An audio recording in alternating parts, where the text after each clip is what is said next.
En este tiempo, la pandemia, ¿por qué razones la gente ha ido en general al consultorio? Bueno, una buena pregunta, porque la verdad que ahora es como que estamos trabajando, sobre todo los médicos que hacemos clínica, estamos trabajando bastante, porque estamos recibiendo toda la gente que el año pasado no consultó. Entonces, bueno, en mi caso estoy viendo muchas patologías crónicas, pacientes míos crónicos con hipertensión, diabetes, colesterol, que habían dejado sus controles del año pasado y bueno, ahora empezaron a hacerse de vuelta esos controles. Con todo lo que implica, ¿no? Porque haber dejado un año sin el control, bueno, ahora tenemos un rejunte de gente que sumado a eso, a todo lo crónico, se junta el control post-COVID también. Claro. Muchos están viniendo por pacientes que fueron dados de alta de COVID y vienen a hacerse el chequeo para ver cómo quedaron desde la parte clínica. Otro motivo que yo en mi caso ahora lo estoy viendo con mucha frecuencia y altamente preocupante, que no me había pasado en otras oportunidades, es que estoy viendo muchos adolescentes con crisis de ansiedad, crisis de pánico, en muchos casos depresivos, que bueno, eso anteriormente no se veía con suma frecuencia y eso hoy lo estamos viendo en personas cada vez más jóvenes, incluso hasta niños.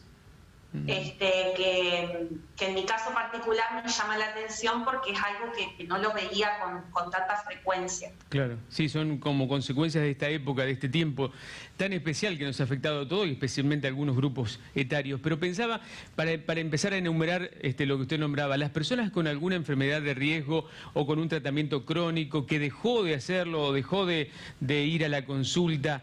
En este tiempo que, además de que se amontonan las consultas ahora, ¿es un tiempo perdido el no haber hecho un control durante ese año y pico que duró la pandemia?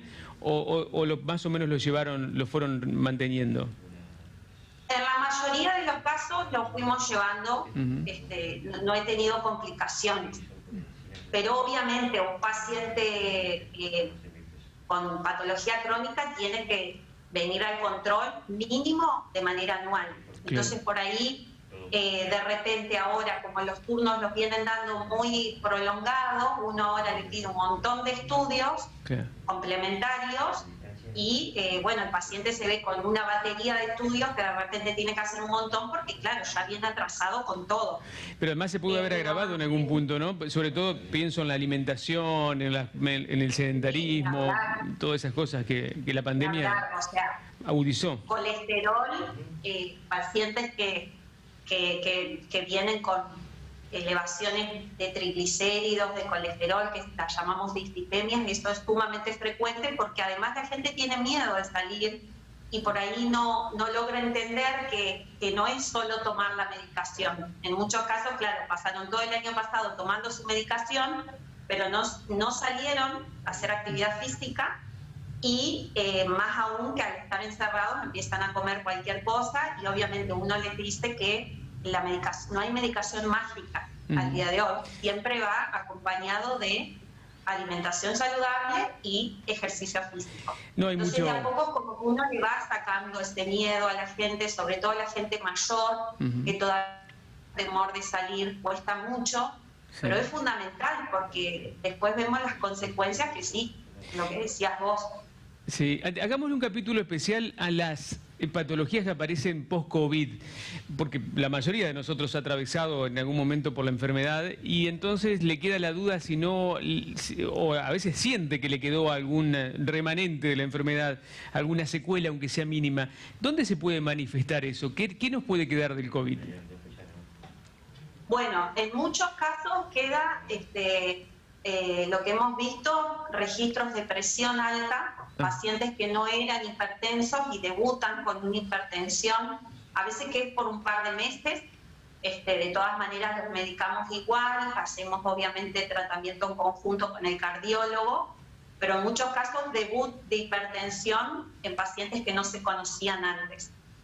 Y en muchos casos debut diabéticos estamos viendo, porque bueno, el COVID genera una hiperglucemia, que es elevación de la glucosa, que es por un estrés, el estrés que genera el COVID, y eso muchas veces puede dejar una diabetes de novo, o sea, un debut diabético, que en muchos casos es lo mismo, a veces es por un par de meses, y en muchos casos el paciente ya queda con una diabetes. O sea que es sumamente frecuente que por eso es importante el control, claro, con un laboratorio, con un electro, que lo vea el cardiólogo. Bueno, en muchos casos la parte respiratoria también. Eso le iba a preguntar, porque hay gente que te dice, me sigo agitando, tuve hace un año y sigo agitándome cuando corro el colectivo. Totalmente, sí, esa es como la consulta más frecuente.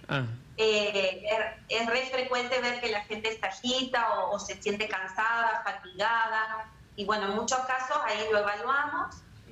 Puede quedar alguna secuela, que en este caso obviamente lo derivamos, ya escapa el clínico, ya lo deriva el neumonólogo para hacer una espirometría, para evaluar a ver si quedó algún tipo de secuela o no.